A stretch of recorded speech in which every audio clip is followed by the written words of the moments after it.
ये आपके सामने बहुत बड़ा एक पहला फैसला रखा गया। दूसरा बड़ा फैसला, काशी में गंगा जी पर एक नया पुल। काशी में आज गंगा जी पे मालवीय ब्रिज बना हुआ है। ये जो ब्रिज आप देख रहे हैं ये है मालवीय ब्रिज। ये पिक्चर लिया गया है, ये वाली साइड काशी है, दूसरी वाली साइड पंडित दीनदयाल उपाध्याय टर्मिनल वाली साइड है। ये आपको लैंडमार्क यहां पे दिखाई दे रहा होगा, नमो घाट वाला, दोनों हाथ जोड़े हुए ना, नमो नमो नमस्ते, वो वहां से ये पिक्चर लिया हुआ, राइट। और आप सब जानते ही हैं हमारी संस्कृति में गंगा जी एक ही जगह पे उत्तरोगामी है, इसी जगह पे, यानी river flows from south to north. Ganga river flows from south to north at this place. It's a very unique place, very historical place.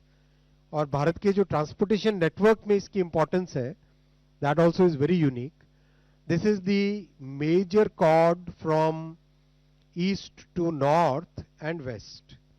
East से नॉर्थ और वेस्ट को जोड़ने वाला ये मेजर कॉरिडोर है। मालवीय ब्रिज 137 इयर्स ओल्ड है, बहुत पुराना ब्रिज है, अपनी लाइफ कंप्लीट हो चुकी है, लेकिन उसको बहुत अच्छी मेंटेनेंस करने के कारण अच्छी कंडीशन में है। लगातार 2 साल पहले मैंने स्वयं इंस्पेक्शन भी किया था इसका, और प्योर एक अच्छी टेक्निकल टीम इसको लगातार इंस्पेक्ट करके मेंटेनेंस करती है।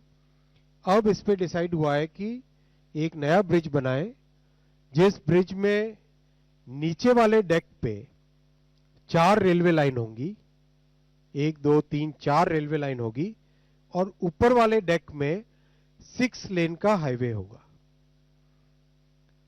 4 रेलवे लाइन और 6 लेन का हाईवे, ये वर्ल्ड में ट्रांसपोर्ट कैपेसिटी में, ट्रैफिक कैपेसिटी में one of the biggest bridges में काउंट होगा। इसलिए जरूरी है कि हमारा एंटायर ईस्ट और नॉर्थ, ईस्ट और वेस्ट, इन दोनों को जोड़ने का ये एक बहुत बड़ा कॉरिडोर है।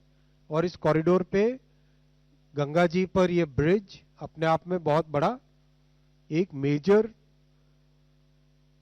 लैंडमार्क है, एक मेजर कनेक्टिंग लिंक है।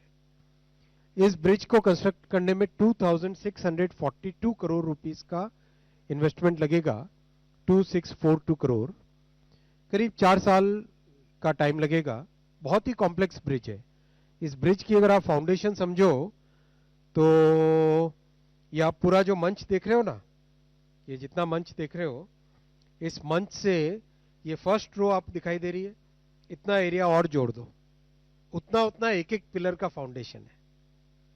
और फाउंडेशन नदी के सरफेस से करीब 120 फुट नीचे गहरा जाएगा।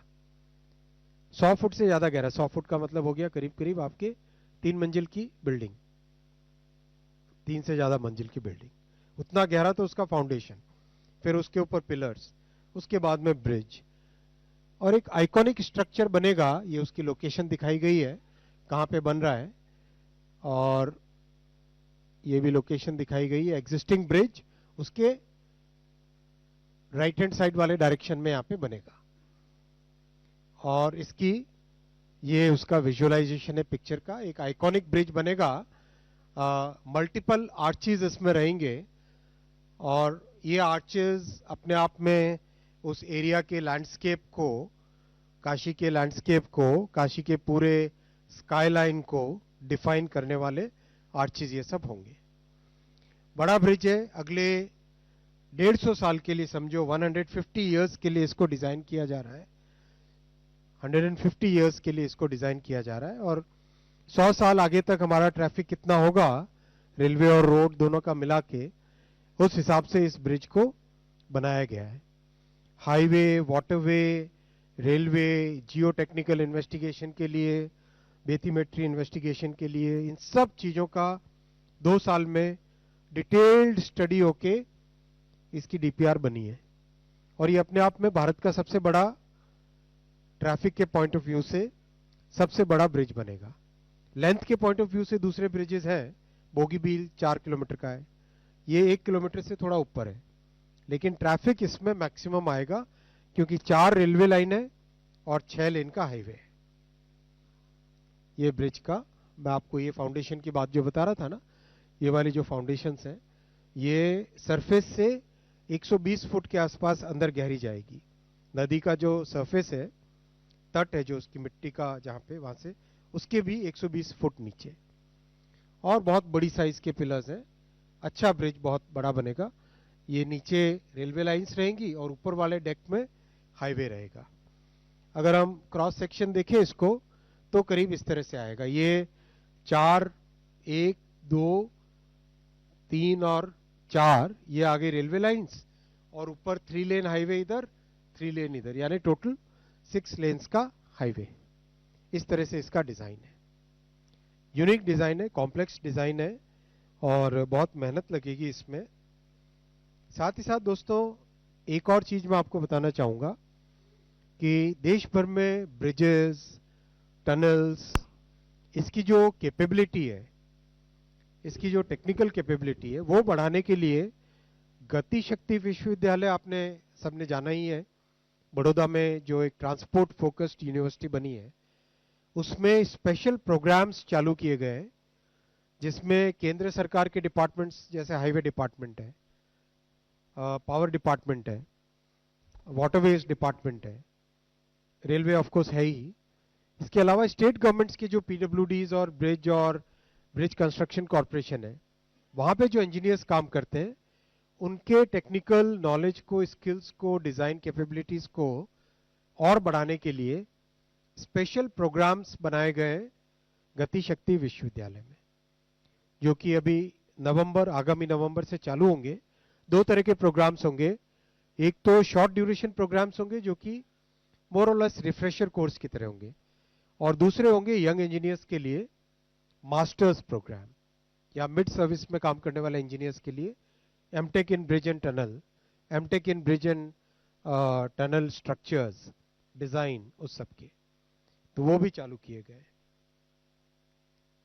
टनलिंग में और ब्रिज मेकिंग में, कंस्ट्रक्शन में इन पिछले कुछ वर्षों में नए रिकॉर्ड स्थापित हुए हैं। लास्ट ईयर रेलवे अलोन करीब 88 किलोमीटर की टनलिंग हुई है। 88 kilometre, which is huge, world में हाईएस्ट है आज की तारीख में। तो वो एक नया पैरामीटर बनता जा रहा है, नया लैंडमार्क बनता जा रहा है। तो साथ ही साथ हमारे सबके स्किल बढ़े। मैं साथियों तीसरे बड़े फैसले पे आ रहा हूं। हमारे केंद्र सरकार के जितने भी एम्प्लॉयज हैं उन सबको बधाई। आज कैबिनेट ने डीए और पेंशनर्स के लिए डीएनएस रिलीफ इसको 3% बढ़ाया है, और total 9,448 crore annually, 9,448 crore annually हमारे सेंट्रल गवर्नमेंट के एम्प्लॉयज के पे चेक में ऐड होगा।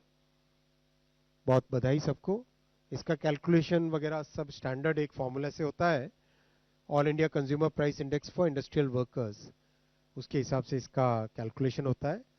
तो दिवाली से पहले सभी केंद्र सरकार के सभी कर्मचारियों को हार्दिक अभिनंदन और बधाई, और सभी साथियों को भी आज उपस्थित आप हुए, आप सबको धन्यवाद। और मैं अब प्रश्न लूंगा।